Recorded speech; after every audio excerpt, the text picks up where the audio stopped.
యేసు ప్రభు దేవునికి మహిమ కలుగును గాక. ఆమేన్. మరి ఈ సమయంలో పరిశుద్ధ బైబిల్ గ్రంథంలో నుండి ఆదికాండము 21వ అధ్యాయము మరి 9వ వచనం చూడండి. అప్పుడు అబ్రహామునకు ఐగుప్తురాలైన ఆగరు కనిన కుమారుడు పరిహసించుట శారా చూచి సాలమ్మ. యేసు ప్రభు దేవునికే మహిమ కలుగును గాక. ఆమేన్. మరి ఈ సమయంలో చదవబడిన వాక్యాన్ని మనము జ్ఞాపకం చేసుకున్నట్లయితే,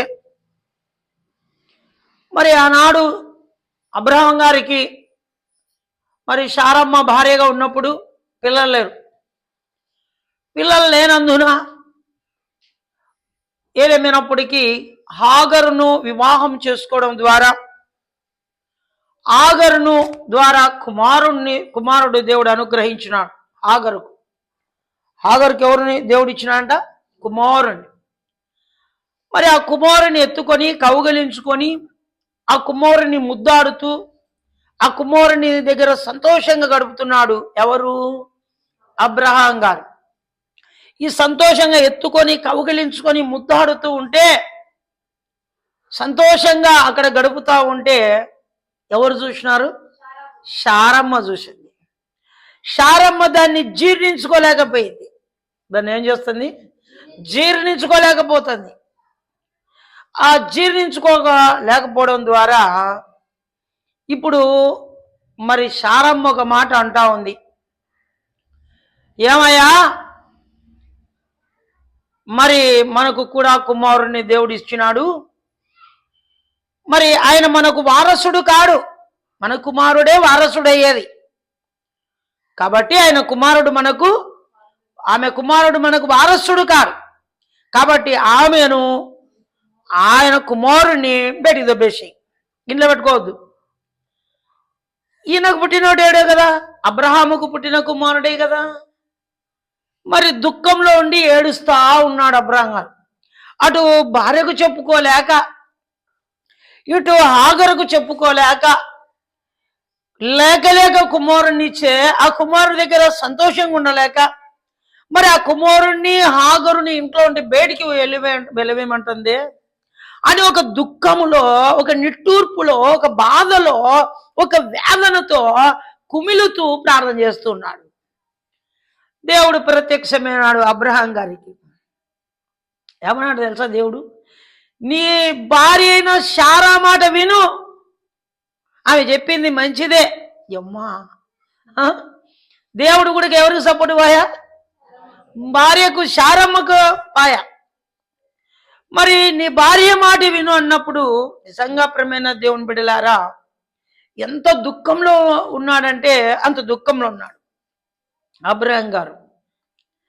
మరి ఈరోజు చాలా మంది కుటుంబాల్లో దుఃఖం తప్పంగా ఏం మిగిలింది? ఓదార్పు కోసం వెతుకుతున్నారు. ప్రతి మానవుడు ఎక్కడ దొరుకుతుంది? ఈనాడు అబ్రహాం గారికే దుఃఖం కలిగిందండి. అబ్రహాం గారికే దుఃఖం కలిగింది. అబ్రహాం ఎవరండి? విశ్వాసులకు తండ్రి, మనందరికీ ఆయన తండ్రి. తండ్రికే దుఃఖం తగిలింది, తండ్రికే దుఃఖం వచ్చేసింది, తండ్రికే ఏడుపు వచ్చేసింది. ఇంకా పిల్లలకు రాదండి? పిల్లలకు దుఃఖం పుట్టదండి? మరి ఈరోజు ప్రేమైన దేవుని బిడ్డలారా, మరి నీ దుఃఖం ఈరోజు దేవుడు చివరి రోజుగా తీసేయబోతున్నాడు. నీ సమస్యలన్నీ ఈరోజు దేవుడు వింటున్నాడు, నీ బాధలన్నీ వింటున్నాడు, నీ కష్టాలన్నీ వింటున్నాడు. అబ్రహాం గారి దుఃఖమే దేవుడు తీసివేయాలని ఇష్టపడుతున్నాడు. ఈరోజు మీ దుఃఖాన్ని కూడా దేవుడు తొలగించబోతున్నాడు. ఆమేన్. 11వ వచనం చూడండి. అతని కుమారుని బట్టి ఆ మాట అబ్రహామునకు మిక్కిలి దుఃఖము కలగజేసెను. అయితే దేవుడు ఆ చిన్నవారిని బట్టి, నీ దాసుని బట్టి దుఃఖపడవద్దు, శారానితో చెప్పు, ప్రతి విషయంలో ఆమె మాట వినుము. ఇస్సాకు వలన అయినది నీ సంతానమునములను, ఆయనను ఈ దాసి కుమారుడు నీ సంతానమే కనుక అతనిని కూడా ఒక జనముగా చేర్చదని అబ్రహాముతో చెప్పాను. Praise the lord. హల్లెలూయా. ఇప్పుడు అబ్రహాం గారికి ఏమొచ్చింది? ధైర్యం వచ్చింది, ఊరట వచ్చింది. నాకు పుట్టిన కొడుకే కదా, వదిలిపెట్టమంటుంది శారమ్మ. ఇప్పుడు చూసే దేవుడు కూడా వదిలిపెట్టమంటున్నాడు. ఆ చిన్న కుమారుడు ఏమవుతాడు? భార్య అయితే వదిలిపెట్టు, ఆ యొక్క హాగర్ని అయితే వదిలిపెట్టు. కానీ ఇప్పుడు పుట్టిన కుమారుడు మరి ఇస్మాయిల్ ఏం కావాలా? ఇస్మాయిలు ఏం కావాలా? మరి ఏంటి పరిస్థితి? ఆ ఏడుస్తూ ఉన్నాడు. ఏమంట? ఏడుస్తున్నాడు. చూడండి ప్రియమైన దేవుని బిడ్డలారా, మరి ఏదేమైనప్పటికీ కూడా ఈ సమయంలో దేవుడు మనతో మాట్లాడుతూ ఉన్నాడు. దయచేసి బాగా జాగ్రత్తగా వినండి. ప్రైజ్ ది లార్డ్, హల్లెలూయా.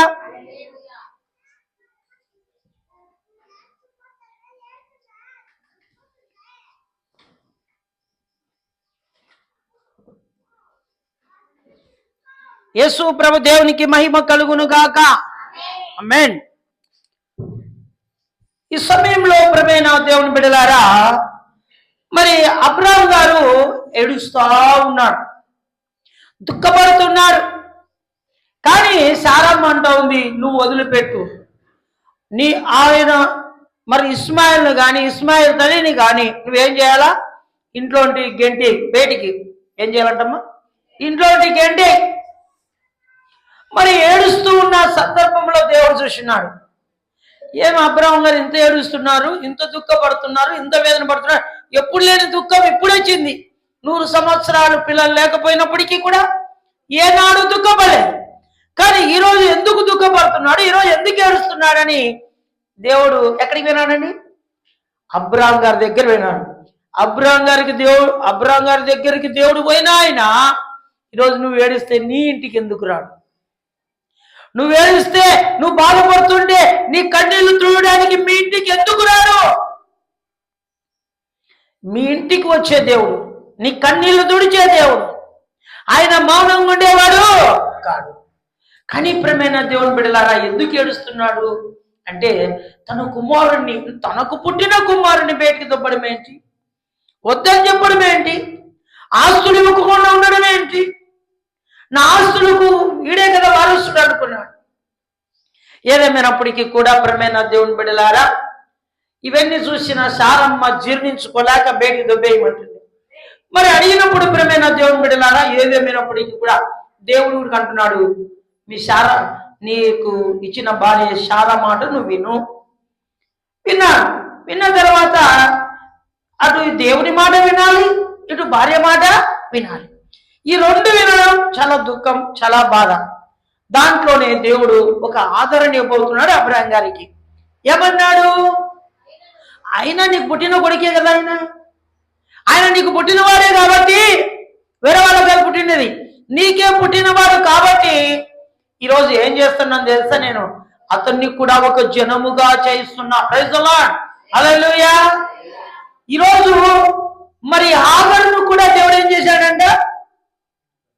హాగరుకు పుట్టిన కుమారుడు ఇస్మాయిల్ దేవుడు ఏం చేశాడు? ఒక జనాంగముగా మార్చినాడండి. ఈరోజు ముస్లిం సహోదరులు ఎక్కడెక్కడైతే ఉన్నారో వాళ్ళందరూ కూడా ఇస్మాయిల్ సంతానమే. ఆ జనమే ఈ దేవుడు ఈరోజు విస్తరింపజేసినాడు, శాఖోపశాఖలుగా చేసినాడు, చాలా అభివృద్ధి పరిచినాడు. ప్రైజ్ ది లార్డ్, హల్లెలూయా. కాబట్టి ఈ సమయంలో మరి ప్రియమైన దేవుని బిడ్డలారా, ఏదేమైనప్పటికీ కూడా నీ దుఃఖములో కూడా దేవుడు నీకు ఓదార్పబోతున్నాడు. ఇక బైబిల్లో ఏమైంది తెలుసా? ఇక నీకు దుఃఖ దినములు ఉండవు అన్నాడు దేవుడు. ఏమంట? నీకు దుఃఖ దినములు ఉండవు. చాలా మంది దుఃఖ దినాలతో బాధపడుతుంటారు. లెంట్ డేస్ దుఃఖ దినాలు ఏడుస్తా వచ్చుంటారు. ఏడుసి ఎవరిని ఉద్ధరిద్దామని చాలా మంది ఊరుకూరుకనే ఏడుస్తూ ఉంటాడు. ఎందుకంటే దుఃఖ దినాలు కదా మావి. ఏం దినాలు? దుఃఖ దినాలు కదా, ఏడ్చాలని చెప్పి ఏడుస్తూ ఉంటారు. మనం ఈరోజు ఏడ్చే కన్నీళ్లు మరి తుడిచేవాడు దేవుడు. ఆమేన్. ఏ కుటుంబం అయితే దుఃఖంలో ఉన్నారో, ఏ కుటుంబంలో అయితే ఏడుస్తూ బాధపడుతున్నారో, ఎవరైతే వేదనతో కుమిలితో వేదన పడి బాధపడుతున్నారో అలాంటి వారి జీవితంలో దేవుడు కన్నీళ్లు తుడిచేవాడు మన దేవుడు. అబ్రాహామును ఓదార్చినాడండి. అబ్రహాముకు ధైర్యం ఇచ్చినాడండి. అబ్రహాం గారిని ఓదార్చి ధైర్యం ఇచ్చినాడు. హాగరు అనుకుంది ఇంకా మా జీవితం ఇంతే అనుకుంది, మా బ్రతుకు ఇంతే అనుకుంది. ఆడ ప్రారంభమైంది, అభివృద్ధికి వచ్చింది. ఆమేన్. ఆడ ప్రారంభమైంది, ఆడ అభివృద్ధికి వచ్చేసింది. ఆమె అనుకుంది ఇక నన్ను నా భర్త అబ్రహాం గారు వదిలిపెట్టేసినాడు, వాళ్ళ ఇంట్లో నన్ను వెలివేసినాడు, ఇక నా జీవితం నా బ్రతుకింతే, నేను ఎందుకు బ్రతకాలా, నా కుమారుడు నేను ఎందుకు బ్రతకాలా. ఆమేన్. ఒక ఆమె నిన్నటి వారంలో నా దగ్గరికి వచ్చి పిల్లల్ని ఎత్తుకొని నేను ఎందుకు బ్రతకల్లా, నేను చనిపోతా ట్రైన్ కింద పడి అని ఒక తల్లి ఏడుస్తూ ఆ వ్యాధులతో బాధపడతా ఉంది. నా దగ్గరికి వచ్చి ప్రార్థన చేయించుకొని ఇక ఒక అన్యురాలు ఆమె, మేము చనిపోతాము ఇక ఉండము, ట్రైన్ కింద పడి చనిపోదాం అంటా ఉంది. అలాంటి వారి జీవితంలో ప్రియమైన దేవుని బిడ్డలారా ధైర్యము కలిగిన మాటలు, సమాధానము కలిగిన మాటలు వారికి కావాలి. మరి అప్పుడు నేను చెప్పినప్పుడు ధైర్యం కలిగింది అమ్మాయి. ప్రైజ్ ది లార్డ్, హల్లెలూయా. మరి ఈ సమయంలో కూడా ఏదేమైనప్పటికీ కూడా ప్రియమైన దేవుని బిడ్డలారా మరి హాగరును మరి ఇస్మాయిలును తన కుమారుడిని దేవుడు ఏం చేసినాడు తెలుసా? ఒక జనముగా ఒక గుంపుగా కదా విస్తరింపజేసినాడు. అంతేగా అట్లా ఇట్లా కాదు, వాళ్ళని ఎంత అభివృద్ధి పరిచినాడంటే దేవుడు మరి అంతగా అభివృద్ధి పరిచాడు. కానీ వారసుడు మాత్రము కాలేకపోయినాడు.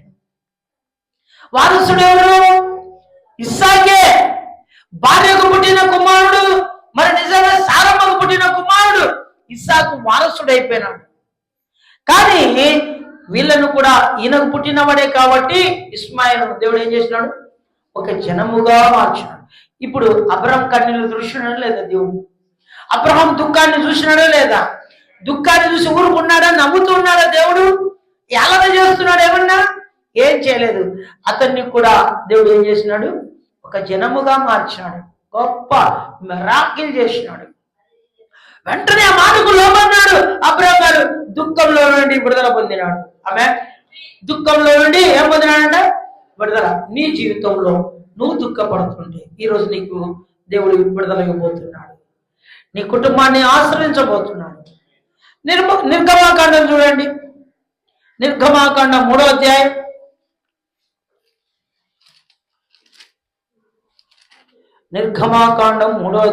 7వ వచనం. మరియు యెహోవా ఇట్లనెను, నేను ఐగుప్తులోనున్న నా ప్రజల బాధను నిశ్చయముగా చూచి తిని పనులలో తమ్మును కష్టపెట్టు వారిని బట్టి వారు పెట్టిన మొర వింటిని, వారి దుఃఖము నాకు తెలిసే ఉన్నది. ఆమేన్. ఇశ్రాయేలు మొర, ఇశ్రాయేలు దుఃఖము ఎక్కడికి చేరిందంట? యేసయ్య పాదాల దగ్గరికి చేరింది. ఈరోజు మీ దుఃఖం, మీ బాధ ఇంతకు మీరు మొరపెడుతున్నారా దేవునికి? నా బాధలే తీర్చలేదు, నా కష్టాలే తీర్చలేదు, నా సమస్యలే తీర్చలేదు. ఇది నువ్వెలాగనుకుంటావు? నువ్వు దేవుణ్ణి అడగలే. వాళ్ళేం బాగుండారు, నేను బాగలేను. వారు అన్ని విధాలుగా బాగున్నారు, నేను అన్ని విధాలుగా బాగలేను. వాళ్ళు చర్చికి వెళ్తారు, నేను చర్చికి వెళ్తా. మరి నాకెందుకు ఈ పరీక్ష? వాళ్ళకు లేని పరీక్ష నీకెలా? వాళ్ళకు పరీక్షలు కావాలని నీకు పెట్టిన పరీక్షలో నువ్వు నెగ్గు. ఆమేన్. నీకు పెట్టిన పరీక్షలు నువ్వేం చేయాలా? నెగ్గాలి. వాళ్ళు ఆల్రెడీ నెగ్గి వచ్చినారు. ఏమంట? వాళ్ళు ఆల్రెడీ వాళ్ళ పరీక్షను నెగ్గినారు. వాళ్ళ బాధను చూసిన, వారి దుఃఖాన్ని నేను చూసిన, వారి దుఃఖం ఇక విడుదల చేసిన. ఇక ఇశ్రాయేలు ప్రజలండి 450 సంవత్సరాలు ఏమైనారు? బానిసత్వంలో మూలుగుతా ఉన్నారండి. ఒక్కరోజు మూలిగితే పర్వాలే. ఎన్ని రోజులంట? ఎన్ని ఏళ్ళంట? 450 సంవత్సరాలు మూలగడం ఏంటండి? వాళ్ళ బాధలేంటి, వాళ్ళ కష్టాలేంటి తీర్చే నాదుడే లేరా? మొరపెడితే ఆ మొర వినేటోళ్ళే లేరా? ఆ దుఃఖాన్ని తీసేసే ప్రజలే లేరా? అలాంటి భగవంతుడే లేడా? ఇశ్రాయేలు ప్రజలు ఒకే భగవంతుడిని ఆధారం చేసుకున్నారు. ఆమేన్. ఆయనే యెహోవా దేవుడు. ఆయనే ఒక్కరోజు కాదు, ఒక్కరోజు మొరపెడితే మనకు అవసరం తీరకపోతే దేవుడు ఆడుండాలెప్ప అంటాం. పెదవులు ఎల్లేకలేసి సమస్య జరిగితే, కష్టము జరిగితే మరి దాన్ని బట్టి ఇంకా యా దేవుడు ఉన్నాడు అంటాం. వీళ్ళకి ఎన్ని ఏళ్ళు అంట? 450 సంవత్సరాలు మొరపెడతానే ఉన్నారు, అడుగుతానే ఉన్నారు. వారి మొర నేరుగా యేసయ్య పాదాల దగ్గరికి చేరుకుంది. మన మొర ఎప్పుడు చేరుతుందమ్మా? మన సమస్యలు ఎప్పుడు తీరుతాయమ్మా? వాళ్ళ దుఃఖం తిరిగిట్లా మన దుఃఖం ఎప్పుడు తీరుతుంది కదా? ప్రైజ్ ది లార్డ్, హల్లెలూయా. మరి 450 సంవత్సరాలు అయిందంటే వాళ్ళకి జవాబు రావడానికి. ఎన్ని ఏళ్ళు పట్టింది? గుంత దోగుతానే నీళ్ళు పడాలా? ఏమంట? గుంత దోగుతానే నీళ్ళు పడాలా, పడకపోతే ఇంకా దేవుడు లేడంట. చిన్న ప్రార్థన అయినా, పాస్టర్ వచ్చమ్మా మా ఇంటికి ప్రార్థన చేసినమ్మా, కీడే జరిగిందమ్మా, మేలే జరగలేదమ్మా, మా దేవుడు ప్రార్థన చేస్తానంటే సమస్యలే తీరలేదమ్మా. ఏమంట? పాస్టర్ అయితే ఎంతమంది ఫోన్ చేయించుకుంటారో నేను, మీకు తెలుసా? ఎంతమందితో నేను ప్రార్థన చేసుకున్నా. వచ్చిన పాస్టర్కి అందరిని పిలుచుకుంటా, ఇంట్లో పిలుచుకొని ప్రార్థన చేసుకుని 100 రూపాయలు ఇచ్చి పంపించా. వచ్చిన వాళ్ళందరినీ పిలుచుకుంటా, పాస్టర్లను ప్రార్థన చేసుకుంటా 100 రూపాయలు ఇచ్చి పంపించా. ఎన్నిసార్లు చేయించుకున్నానో మా సమస్యలే తినలేదమ్మా. ఎన్ని సంవత్సరాలు? నీకు ఎన్ని ఏళ్ళు ఉంటాయి? 40 ఏళ్ళు ఉంటాయి. ఎన్ని ఏళ్ళు ఉంటాయి? 50 ఏళ్ళు ఉంటాయి. ఎన్ని ఏళ్ళు ఉంటాయి? 70 ఏళ్ళు ఉంటాయి. ఎన్ని ఏళ్ళు? 100 ఏళ్ళు. 100 ఏళ్ళ వరకే నువ్వు దేవునికి మొర పెడితే వీళ్ళు ఎన్ని ఏళ్ళు అంట? 450 సంవత్సరాలండి. 1 సంవత్సరం కాదు. వాళ్ళకి ఎంతో ఓపిక ఉండాలా, వాళ్ళకి ఎంతో సహనం ఉండాలా దేవుని మీద కదా. అయినా కూడా ప్రేమైన దేవుని బిడ్డలారా, వారి మొర ఎక్కడికి చేరింది? దేవుని సన్నిధికి చేరింది. వారికి పెట్టే దుఃఖం, వారు పెట్టే దుఃఖం ఎక్కడికి చేరిందంట? దేవుని దగ్గర చేరింది. వారి యొక్క బాధను, వారి దుఃఖాన్ని దేవుడు ఏం చేశాడంట? ఉదాహరణకు ఒక మాట, అబ్రహాం గారు మరి ఏదేమైనప్పటికీ లాజరు చనిపోయినప్పుడు లాజరు ఇంటికి దేవుడు పోయినాడు. చనిపోయినాక భూస్థాపన చేసినాక పోయిన తర్వాత వాళ్ళు మార్తా మరి ఏం చేస్తున్నారండి? యేసుప్రభుని చూస్తానే గోని ఏడుస్తున్నారు. మనం కూడా కంటే ఎవరింట్లో, మన ఇంట్లో ఎవరైనా ఇంట్లో చనిపోతే శవం ముందర పెట్టుకుంటాం, అప్పటి వరకు ఊరుకుంటాం. అప్పుడే సుధాకర్ వచ్చినాడు అనుకో, వాళ్ళ ఇంటికి కావాల్సిన సుధాకర్ చూసి ఇప్పుడు ఏం చేస్తారు? ఇంకా ఏడ్చడం మొదలు పెడతారు. సుధాకర్ రాకుంటే పర్వాలే, సుధాకర్ వచ్చినాడు వచ్చని వీళ్ళందరూ బ్యాని సుధాకర్ పట్టుకొని ఏడ్చున్నారు. చచ్చిపోయేటువంటి పట్టుకొని ఏడ్చలే. ఇప్పుడు అందులోకి ఇది అయిపోయిన తర్వాత బాగుండాలంగా ఏదో సుధాకర్ కూడా అట్లా కుర్చీలు వేసుకొని కూర్చున్నాడు, అందరితో పాటు ఉన్నాడు. అంతలోకి పానకంలో కూడా అలాగా లూడుదు వచ్చాయి. ఎవరు వచ్చారు? లూడుదు వచ్చాయి. ఇంకా లూడుదు వచ్చాయి, లూడుదు కాకుండా బ్యాన్ వచ్చాయి. ఇట్లాంటి కుటుంబాలు ఉన్నాయా లేవా? వాళ్ళు వస్తారు. మన దినంలో మరి యాడికిలో శివారెడ్డి గురించి ప్రార్థన చేసినాం కదా శుక్రవారం. మరి అందుకని ముందు ఒక రోజు ముందు శివారెడ్డి చనిపోయినాడు. యాడికిలో నా క్లాస్మేట్ 2 సార్లు పోయినా వాళ్ళ ఇంటికి, మా కూతురును నా కొడుకును. పొద్దున చనిపోతాడనగా కూడా రాత్రి 10 గంటలకు కారు వేసుకొని వాళ్ళ ఇంటికి ప్రార్థన చేయడానికి మా పిల్లలతో పాటు పోయినాం. పోయి అప్పటికే కళ్ళు మోసుకుపోయినాయి, నోరు పడిపోయింది. ఇక ప్రార్థన చేస్తూ ఉంటే ప్రార్థనటున్నాడుగా ఏడుస్తున్నాడు. మాట్లాడనీకి లేదు కదా, మాట్లాడనీకి లేదు, కళ్ళు తెరిచి చూసేకి లేదు. కానీ ఆ ప్రార్థన పశ్చాత్తాపానికి తీసుకొచ్చింది. ఆ దుఃఖాన్ని దిగమింగుతూ కన్నీళ్లు రాలుపుతా ఉన్నాడు 2 కళ్ళల్లో. చూసినాం. మరి సాయంకాలం కల్లా చనిపోయినాడు. రాత్రి 10 గంటలప్పుడు 9:30 వాళ్ళ ఇంటికి పోయినాం. నేను నా పిల్లలు, నేను ఒక్కడిని పోతుంటే నా పిల్లలు మేము వస్తాం చూసేక, అంకులను చనిపోయినాడు కదా మేము వస్తాం చూసేకంటే మీరైతే ఏమంటారు? పిల్లలు కదా, నమస్తే ఇంట్లో ఉంటారు లేదా కదా. మా పిల్లలు నాతో పాటే వచ్చినారు. పోయినాము, అబ్బాడి దగ్గర చిన్న ప్రార్థన చేసినాం. అందరూ ఉన్నారు జనాలు తండోపతండాలుగా ప్రార్థన చేసినాం. ప్రార్థన చేసి వచ్చేదే కదా అనుకున్నాం. మరి అప్పటికే శనివారం, ఇంకా మళ్ళీ శుక్రవారం, మళ్ళీ గురువారం, మళ్ళా శనివారం శుక్రవారం మనకి ఇక్కడికి రావాల. అప్పటికి 10 దాటుతుంది టైం. ఇక ప్రార్థన చేసినాము.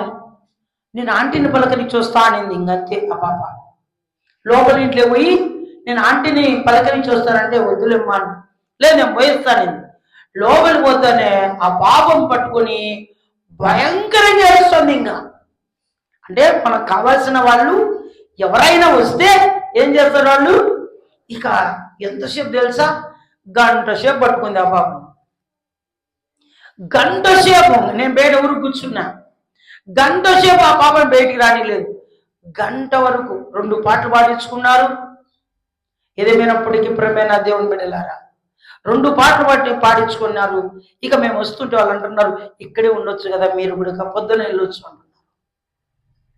చూడండి, అంటే ఆ పిల్లల ద్వారా వాళ్ళకి ఏమొచ్చింది, ఆదరణ వచ్చేసింది. మా కుమార్తె ద్వారా ఆదరణ వచ్చేసింది. మరి కుమారుడు అయితే లోపలికి వెళ్ళలే, వాడు నా దగ్గరే ఉన్నాడు, నేను పోనంటాడు. కాబట్టి ప్రియమైన దేవుని బిడ్డలారా, ఒక కుటుంబాన్ని మనం ఏం చేయాలంటే దుఃఖంలో ఉన్న వారిని ఆదరించాలి. దుఃఖంలో ఉన్న వారికి మళ్ళీ ఒక రాయిత్యం ఏమవుతుంది, ఇంకా దుఃఖమే. ఇప్పుడు యేసుక్రీస్తు ప్రభువు వారు ఆ లాజరు ఇంటికి పోయినప్పుడు లాజరు లేని ఇంట్లో మార్త మరియ ఉన్నారు. వాళ్ళు చూసి యేసు ప్రభువుని ఏం చేస్తున్నారు, ఓ చేస్తున్నారు. నువ్వు ఉన్నింటే బతుకు అని వాళ్ళకు ఓయమ్మ నా మీద వేసి నింద అనుకున్నాడు. కానీ వాళ్ళకంటే ఎక్కువ ప్రేమించినాడు లాజరును. ఆమేన్. అక్కల కంటే తమ్ముడైన లాజరును దేవుడు ఎక్కువ ప్రేమించినాడు కాబట్టి బయటికి ఏడ్చినాడు. ఆమేన్. బయటికి ఏడుస్తూ ఉంటే శిష్యులు అందరూ చూసినారు, ఓయమ్మ ఎంత ఏడుస్తున్నాడు అబ్బా అని వాళ్ళల్లో వాళ్ళు అనుకుంటా ఉంటే, వచ్చిన జనం వాళ్ళల్లో వాళ్ళు అనుకుంటా ఉంటే ఎవరు బయటకి అనలేరు కదా, లోపల అనుకోవాల్సిందే. లోపల మీరు అందరూ అనుకుంటుంటే ఆ కన్నీళ్ళు తుడుచుకొని మళ్ళీ లోపల ఏడుస్తా ఉన్నాడు. ఆమె పైకి ఏడ్చిన దేవుడు మళ్ళీ ఇప్పుడు ఎక్కడ ఏడుస్తున్నాడు, లోపల. ఆ కుటుంబం కోసం ఏడుస్తున్నా అంటే ఆ కుటుంబం ఎంత భక్తి కలిగి ఉందమ్మా. ఒకసారి ఆలోచన చేయండి, తప్పకుండా కొట్టండి కదా. ఒకసారి క్రమేణా దేవుని బిడ్డలారా ఆ కుటుంబం కోసం ఏడ్చి దుఃఖంలో కదా లోపల అంతర్యములో నొచ్చుకొని ఏడుస్తున్నాడంటే ఆ కుటుంబాన్ని ఎంత ప్రేమించిండలా, ఆ కుటుంబం ఎంత భక్తిలో ఉంటే ఏడ్చిండలా. మరి ఈరోజు మనము ఆ భక్తిలో ఉంటే మన దుఃఖము దేవుడు తీసేసేవాడుగా ఉన్నాడు. ఆమేన్. మన దుఃఖాన్ని దేవుడు తీసేసేకున్నాడు. ఈరోజు ఏదేమైనప్పటికీ కూడా ఇశ్రాయేలు మొర విన్నాడు, వారి దుఃఖాన్ని చూసినాడు, మరి ఒక నాయకుడిని పంపించినాడు, ఆయనే మోసే. ఆమేన్. ఆయనే మోసే. సంఖ్యాకాండము 20వ అధ్యాయము 29వ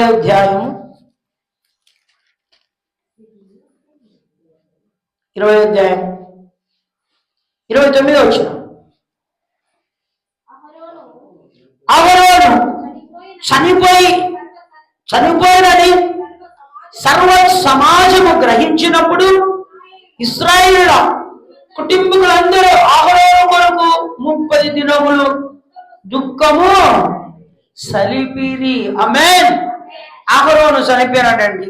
ఏమంట? అహరోను చనిపోయినాడు. అహరోను చనిపోయిన తర్వాత ఇది ఎవరికి తెలిసింది? ఇశ్రాయేలు ప్రజలకు తెలిసింది. ఇశ్రాయేలు ప్రజలకు తెలిసిన తర్వాత వాళ్ళు ఏం చేసినారు? 30 దినాలు ఏడ్చినారండి. ఎన్ని రోజులంట? ఇంట్లో భర్త చచ్చిపోయినా, భార్య చనిపోయినా, కొడుకు చచ్చిపోయినా, కూతురు చనిపోయినా, అమ్మ చనిపోయినా, నాయన చనిపోయినాక ఎన్నాళ్ళ వరకు ఏడ్చమ్మను? వారమంట. బాగా చెప్తాను. ఆ రోజు శవం ఇంట్లో ఉన్నంతవరకే వచ్చాయి. శవం దాడిపోతే వీడి విరగలేదు అంటాం. ఏమంట? అత్త చచ్చిపోయింది అనుకో, పోనీ ఏమనుకుంటుంది? ఎప్పుడు చచ్చాదా మా ఎంత, ఈ బీరువా బింజోళ్ళు నేను తీసుకోవాలన్నా, ఎప్పుడు చచ్చాదా బీరువా బింజోళ్ళు నేను ఉంటారు లేదా? లేదా అత్త చనిపోతే ఇంట్లో ఏముంటుంది? పెత్తనం. బాగా అనుకుంది, పెత్తనము నాదే. మామ చచ్చిపోతే పెత్తనం రాదు. ఎవరికి వచ్చేది? భర్తకు వచ్చేది. ఎవరికి వచ్చేది? ఎవరి భర్తకు? ఇంట్లో ఉన్న పెద్ద కుమారునికి వస్తుంది. ఆమేన్, హల్లెలూయా. ఇప్పుడు అహరోను చనిపోయాడండి. అహరోను చనిపోయిన తర్వాత ఇశ్రాయేలు ప్రజలు తెలిసిందట. వాళ్ళు ఎన్ని రోజులు ఏడ్చినారు? 30 రోజులు ఏడ్చినారు. ఎన్ని రోజులు ఏడ్చినారంట? 30 రోజులు. ఇంట్లో కొద్దిమంది బాగా ప్రేమ మమకారాలు ఆప్యాయతలు కలిగి ఉంటే సంవత్సరాలు కూడా ఏడుస్తుంటారు. ఏమంట? సంవత్సరాలు కూడా ఏడుస్తారు ఆ తల్లిదండ్రుల కోసం, లేదా భర్త కోసం, లేదా ఆ భార్య కోసం. ఒకవేళ భర్త చచ్చిపోయినా అనుకో, వీడు నమోసినోడు చచ్చిపోయినదే మేలు నాకు అంటది. ఎవరు? భార్య. ఈ కొడుకులు కూడా సామాన్యమైన వాళ్ళ కొడుకులు కూతుర్లు, మా నాయన పోయినదే మాకు మేలు అనుకునే వాళ్ళు కూడా ఉన్నారు. తండ్రి సాగు కోరే కొడుకులు కూతుర్లు ఉన్నారు. తల్లి సాగు మరి కోరే కొడుకులు కూతుర్లు కూడా ఉన్నారు. మరి ఈరోజు మరి అహరోను చనిపోతే ఇశ్రాయేలు ప్రజలు ఎన్ని రోజులు ఏడ్చినారంట? 30 రోజులు ఏడ్చి ఏం కలిగి ఉన్నారంట? దుఃఖము కలిగి ఉన్నారంట.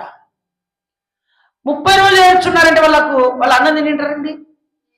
రోజు ఏడుస్తున్నారు 30 రోజులు, రాత్రింబవళ్ళు. వాళ్ళకు నిద్ర లేదు, ఇశ్రాయేలు ప్రజలకు అన్నం లేదు. వాళ్ళు కూడా ఏడుస్తూ అయ్యో అహరోను చనిపోయినాడే అని చెప్పి వాళ్ళు ఏడుస్తూ దుఃఖంలో ఉన్నారంట 30 రోజులు. మరి ఈరోజు నీతిమంతులు ఎవరైనా చనిపోతే, నీతిమంతురాలు ఎవరైనా చనిపోతే ఆ కుటుంబంలో ఏడుస్తూనే ఉంటారండి. సంవత్సరాల తరబడి కూడా గుర్తుకు పెట్టుకొని మా అమ్మ మంచిది, మా నాయన మంచోడు, వాళ్ళు మా కోసం ఎంతో త్యాగం చేస్తారని ఏడ్చేవారు కూడా ఉన్నారు. ఆమె ఏడ్చేవారు ఉన్నారు. అందరూ లేరని అయితే నేను చెప్పను, ఉన్నారు. ద్వితీయోపదేశ కాండము 34వ అధ్యాయము 5వ వచనం. యెహోవా సేవకుడైన మోషే యెహోవా మాట చొప్పున మోయాబు దేశంలో మృతి పొందెను. బెస్తేరు ఎదుట మోయాబు దేశంలో లోయలోని అతడు పాతి పెట్టబడెను. అతని సమాధి ఎక్కడున్నదో నేటి వరకు ఎవరికి తెలియదు. మోషే చనిపోయినప్పుడు 120 సంవత్సరములు ఈడు గలవాడు. అతనికి దృష్టి మాంద్యము లేదు. అతని సత్తువ తగ్గలేదు. ఇశ్రాయేలు మోయాబు మైదానములో మోషేను బట్టి 30 దినములు దుఃఖము సలపగా మోషేను గురించి దుఃఖము సలిపిన దినములు సమాప్తమాయను. ఆమేన్. దేవుని మాట చొప్పున మోషే ఎక్కడ చనిపోయాడ? మోయాబు దేశంలో చనిపోయినాడు. ఎక్కడ చనిపోయాడ? నువ్వు మోషే అక్కడెక్కడ తిరుగుతున్నావు మంచిది, ఇప్పుడు ఎక్కడ చనిపోయావు? నీకు 120 సంవత్సరాలు వచ్చినాయి. ఇప్పుడు మోయాబు దేశానికి వెళ్ళి నువ్వు చనిపోయినాడు. అక్కడ పోయిన తర్వాత చనిపోయినాడు, సమాధి చేయబడినాడు. ఎవరు చేసినారు సమాధి? ఎవరు చేసినారు?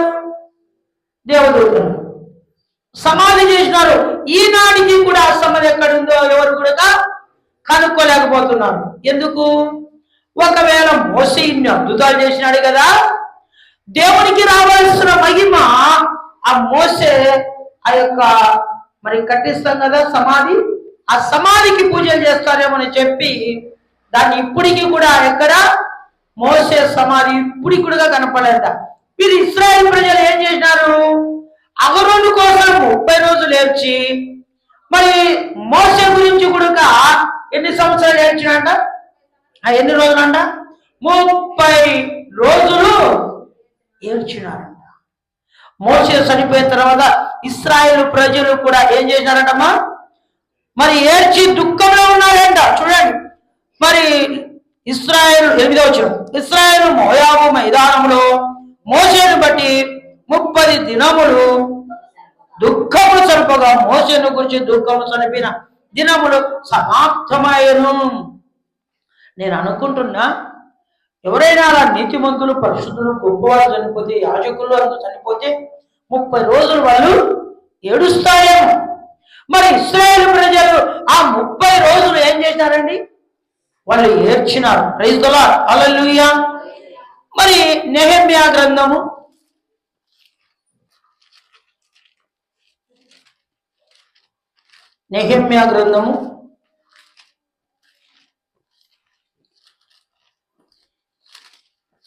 4వ అధ్యాయము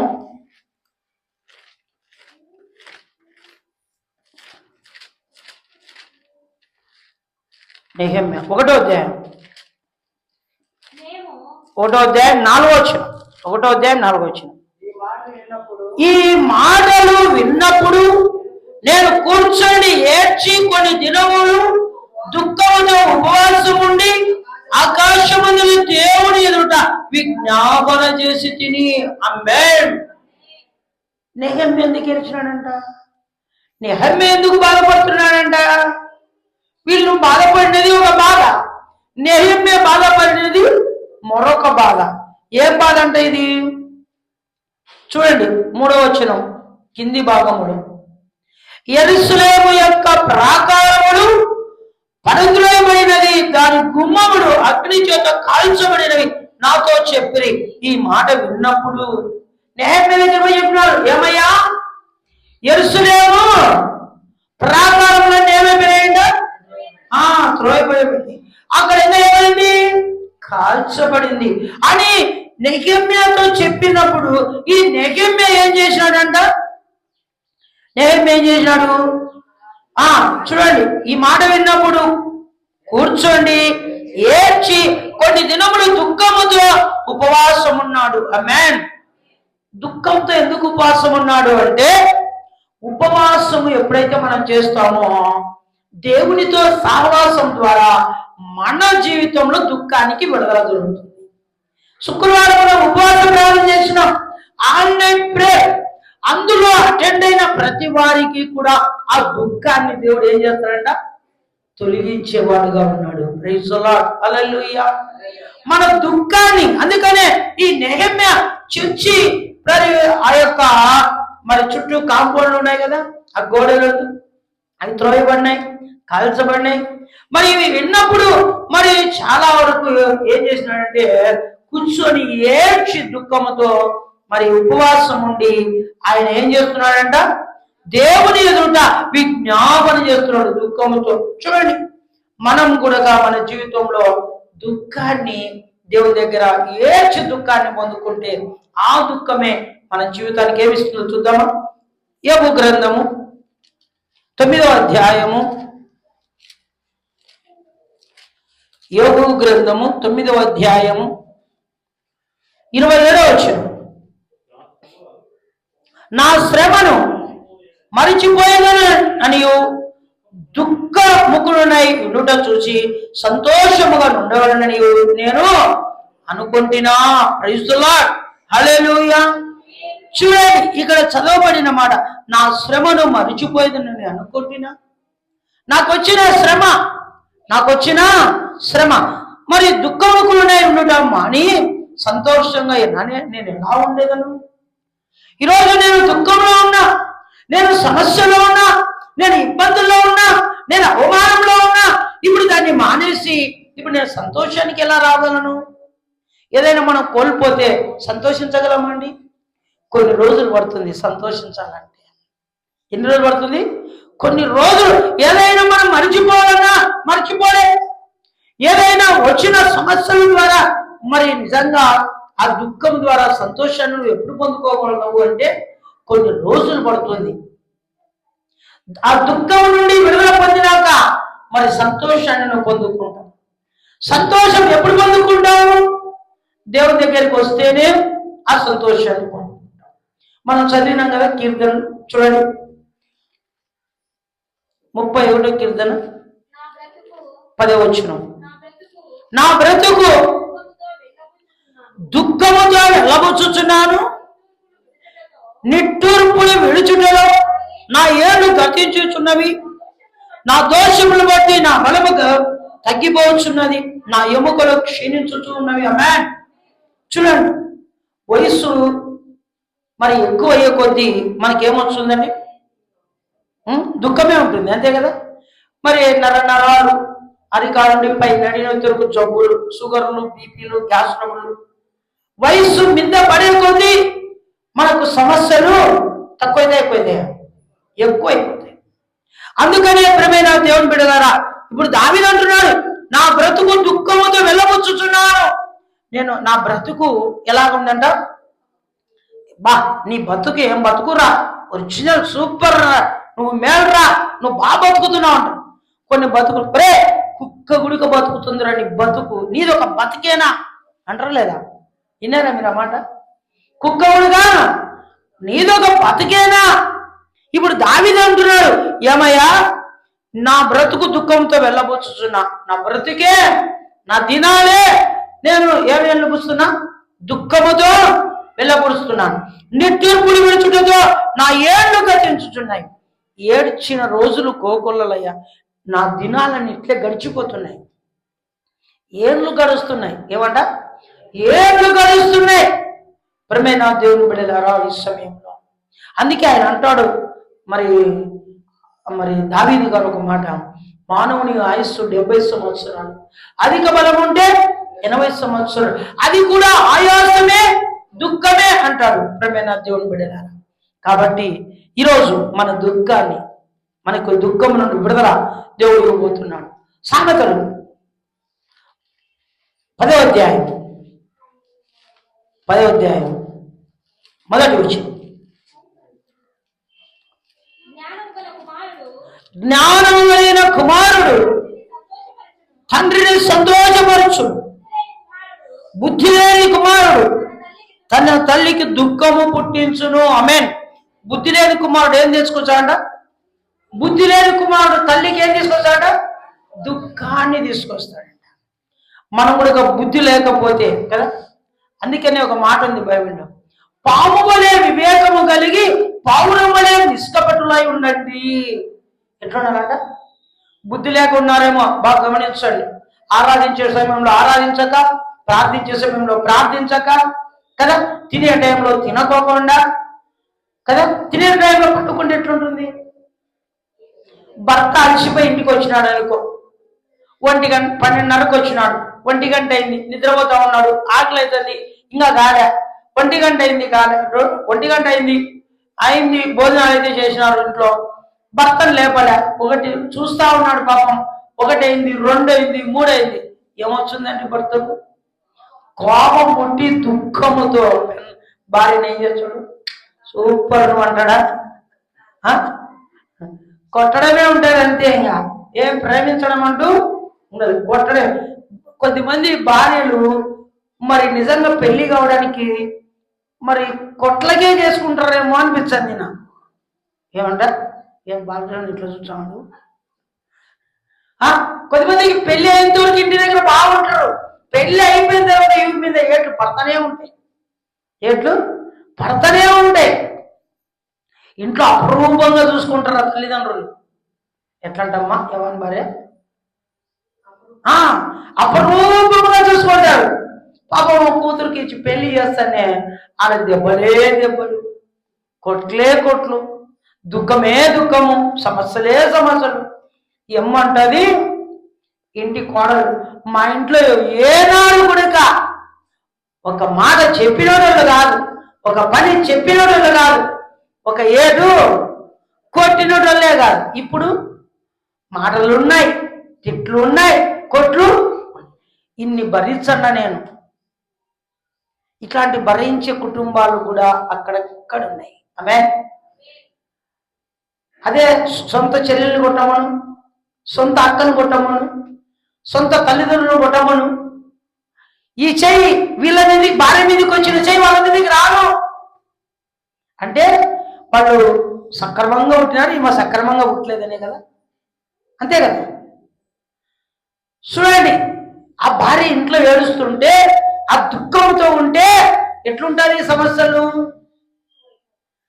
సమస్యలు ఎక్కువైతే ఈరోజు ప్రియమైన దేవుని బిడ్డలారా, ఏదేమైనప్పటికీ కూడా ఇప్పుడు మరి ఒకవేళ బుద్ధి లేని కుమారుడు ఏం తీసుకొస్తాడంట? తల్లికి దుఃఖాన్ని. ఎప్పుడు కానీ దుఃఖాన్ని మనం తీసుకొచ్చే వారంగా ఉండకూడదు. అయితే సామెతలు 17వ అధ్యాయం చూడండి, 25వ వచనం ఏమంటమ్మా? బుద్ధిహీనుడవు కుమారుడు తన తండ్రికి దుఃఖం పుట్టించును. ఆమేన్. అక్కడేమో తల్లికి, ఇక్కడేమో తండ్రికి. ఈరోజు బుద్ధి లేని వాడు, బుద్ధిహీనుడు, అజ్ఞానుడు, తెలివి తక్కువైన వాడు, మూర్ఖుడు, ప్రసుప్రాయుడు తండ్రికి ఏం పుట్టిస్తాడంట? దుఃఖాన్ని పుట్టిస్తాడంట. పెరుగుతూ పెరుగుతూ బాగా ఉంటాడు, ముద్దుగా చూసుకుంటుంటాడు కొడుకును తండ్రి. పెరిగిన తర్వాత బుద్ధి వచ్చినాక వాడు అనుకుంటాడు ఏమని? నాకు స్వేచ్ఛ దొరికింది ఇంకా అనుకుంటాడు. తండ్రికి మించిన కొడుకునైపోయినా నేను అనుకుంటాడు కదా. కాబట్టి ఈరోజు చాలా మంది బుద్ధిహీనులు అయిపోతున్నారు, తల్లిదండ్రులకు దుఃఖాన్ని మిగిల్చిపోతున్నారు. తల్లిదండ్రులకు దుఃఖాన్ని ఎప్పుడు మిగిల్చే వాళ్ళముగా ఉండకూడదు, దుఃఖము పెట్టేవారుగా వారు ఉండకూడదు, దుఃఖించేవారుగా వారిని ఉండకూడదు.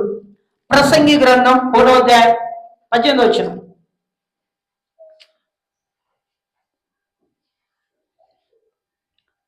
ప్రసంగి పక్కలో, సామెతల పక్కలో ఉంటుంది 1:18. విస్తారమైన జ్ఞానాభ్యాసము చేత విస్తారము దుఃఖము కలుగును, అధిక విద్య సంపాదించడానికి అధిక శోకము కలుగును. ఆమేన్. చూడండి, జ్ఞానాభ్యాసం చేత విస్తారమైన దుఃఖము కలుగును. ఏం కలుగుతుందంటమ్మా? ఎక్కువ చదువుకునేటువంటి ఏం కలుగుతుందంట? దుఃఖం కలుగుతుందంట. ఏం కలుగుతుంది? బాగా పెద్ద ఎంబీబీఎస్ చదివినాడు, ఇంజనీర్ చదివినాడు, ఆ తర్వాత వచ్చేసి ఐఏఎస్ చదివినాడు అనుకో, ఐపీఎస్ చదివినాడు అనుకో, ఉద్యోగాలు రాలేదనుకో, వాళ్ళకి ఏముంటుంది? వాళ్ళకి మిగిలేది ఏంది? దుఃఖమే. 10 పాస్ అయితేనే, ఆ రోజుల్లో 10 పాస్ అయితే నా కొడుకు ఉద్యోగం వస్తుంది అనుకుంటాం. ఏమంట? 10 పాస్ అయితేనే ఉద్యోగం వస్తుందా? అట్లా 2 సార్లు చదివినా కూడా ఉద్యోగాలు రావడం లేదు. ఈ దినాలు ముందర ఇద్దరు కూర్చున్నారు, వీళ్ళిద్దరు ఉద్యోగం కోసం ఎదురు చూసినట్టు అంతే కదా. నైనా చెల్లు చూసాను, అంతే కదా, చూసాం లేదా? వాళ్ళిద్దరే కాదు, మీరు కూడా చదివినట్లు చూసి ఉంటారు. కానీ ఇంత చదివి ఉద్యోగం రాకపోతే వాళ్ళకి ఏం పుడుతుంది? మనసులో దుఃఖమే పుడుతుంది. ఆయన కూడా వెనకాల కూర్చోడు, కొడుకుని చదివించాడు బాగా, నా కొడుకు ఉద్యోగం చేస్తాడు, నా కొడుకు ఉద్యోగం అనుకున్నా లేదా? అనుకున్నా. ఎవరైనా అంతే. లాస్ట్కి మిగిలేదేమి? దుఃఖమే. కాబట్టి అధిక విద్య ద్వారా కూడా ఏం పడుతుంది? అధిక శోకం కలుగుతుందంట. శోకం అంటే బాధ, ఏడుపు. ఆమేన్. ఏమంట? ఏడుపు కలుగుతుంది. అంత చదువు చదివి కదా, 1 మార్కులో ఫెయిల్ అయినా అనుకో ఉద్యోగంలో, 1 మార్కులోనే ఎట్లుంటుంది? ఏడ్సని రోజు ఉండదు. ఇంకా దాన్ని తొలచుకుంటేనే అయిపోయా, గుండెలు దబాలంటాయి. ఇంకా మా కొడుకు 10వ తరగతిలో 1 మార్కులో విన్నాడు. ఎన్ని మార్కులు? 1 మార్క్. వాడు తిక్కెట్టుడేమి అశాంతుడవుడు. వానికి పిల్లలు లేరా? వానికి దూందగల అనవా అని అన్నదా? వానికి పిల్లలే లేరా? వాడు గొడ్డోరా? ఇవన్నా 1 మార్క్ వేసింటే ఏం పోయింది? ఉంది ఏందమ్మా 1 మార్కులో విన నా కొడుకు. లేదంటే నా కొడుకు అంతా ఏందనుకోండి, జ్ఞానం కలిగిన వాడు, ఇంటెలిజెంట్. ఇంకొక లేడు 1 మార్కులో. ఏందంట? 1 మార్కులో. నువ్వెన్ని మార్కులు వినావు? పోలేదంగా. Praise the lord. హల్లెలూయా. చూడండి బైబిల్లో మత్తయి సువార్త, ముగిద్దాం. మత్తయి సువార్త 6వ అధ్యాయం 16వ వచనం. 6:16 ఏముంటమ్మా? మీరు ఉపవాసము చేయనప్పుడు వేషధారుల వలె దుఃఖముఖులై ఉండకూడి. ఆమేన్. చాలమ్మా. మీరు ఉపవాసం ఉన్నప్పుడు ఎట్లుండకూడదంట? ఏడ్చొద్దండి, దుఃఖముఖులై ఉండొద్దండి, ఎంతో పోగొట్టుకున్నట్లు ఏడ్చొద్దండి. యేసుప్రభుల వారు శిలువలో రక్తం కారుతా ఉంటే, దెబ్బలు కొడుతా ఉంటే, నిజంగా ప్రేమైన దేవుని బిడ్డలారా ఎవరికి దుఃఖం వచ్చింది? తన తల్లికి వచ్చింది. ఎవరికి వచ్చింది? తన తల్లి ఏడుస్తూ ఉంది, తనలో తాను ఏడుస్తూ కుమిలిపోతా ఉంది, నలిగిపోతా ఉంది, దుఃఖంలో దుఃఖం ఉంది. నా కుమారుడిని ఎందుకు ఇంత ఏం చేస్తున్నారు? నా కుమారుని ఎందుకు ఇంత గాయపరుస్తున్నారు? ఎందుకు ఇంత అవమానపరుస్తున్నారు? ఎందుకు ఇన్ని దెబ్బలు కొడుతున్నారు? ఏది ఉమ్మి వేస్తున్నారు, కొరడాలు కొడుతున్నారు, ఈడ్చుకెళ్తున్నారు, పై మీద బట్టలని తీసేస్తున్నారు? ఇంత అద్దుమానమా, ఇంత వేదన, ఇంత బాధన? ఆమెకు తెలిసింది ఆ నొప్పి, ఆమెకు తెలిసింది ఆ బాధ, ఆమెకు వరకు వచ్చింది ఆ దుఃఖం. ఆ దుఃఖాన్ని ఎవరు చూస్తున్నారు? యేసయ్య. యేసయ్య చూస్తూనే ఉన్నాడు. అందుకే అమ్మా ఇదిగో నీ కుమారుడు అన్నాడు. ఆ దుఃఖాన్ని చూసే ఇదిగో నీ కుమారుడు, ఎవరు ఇదిగో నీ తల్లి అన్నాడు. ఆ దుఃఖంలో నాన్ని ఆ తల్లిని ఏం చేసినాడు? ఓదార్చి. Praise lord. పడంత పట్లు ఆ తల్లిని ఓదార్చినాడు. ఈ రోజు వాక్యం వింటున్న నిన్ను కూడా ఆయన ఓదార్చడానికే నీ ముందుకు వచ్చినాడు. ఈ రోజు వాక్యం వింటున్న నిన్ను ఆయన సమాధాన పరచడానికే నీ ముందుకు వచ్చినాడు. నీవు మాత్రం ఆయన దగ్గర కన్నీళ్లు విడుచు, ఆయన దగ్గర ఏడ్చి ప్రారంభించి, ఆయన దగ్గర బాధపడు. ఆ బాధ దేవుని దగ్గరికి, దేవుని సన్నిధికి చేరుతుంది. ఆ దుఃఖము దేవుడు నీకు విడుదల ఇవ్వబోతున్నాడు. Praise the lord. Amen. Hallelujah. 26వ అధ్యాయం మత్తయి సువార్త 38వ వచనం.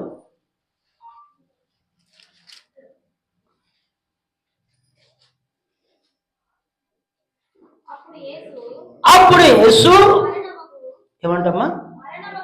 అప్పుడు యేసు మరణమనంత వరకు నా ప్రాణం బహు దుఃఖంలో మునిగి ఉన్నది, మీరు కూడా నిలిచి నాతో కూడా మెలుగుగా ఉండరని వారితో చెప్పాను. శిష్యులను పిలిచి చింతాక్రాంతుడైతున్నాడంట. ఎక్కడండి ఇది? గెస్తమనే తోటలో చింతాక్రాంతుడై దుఃఖంతో ఉన్నాడంట. దుఃఖము పరుచున్నాడు.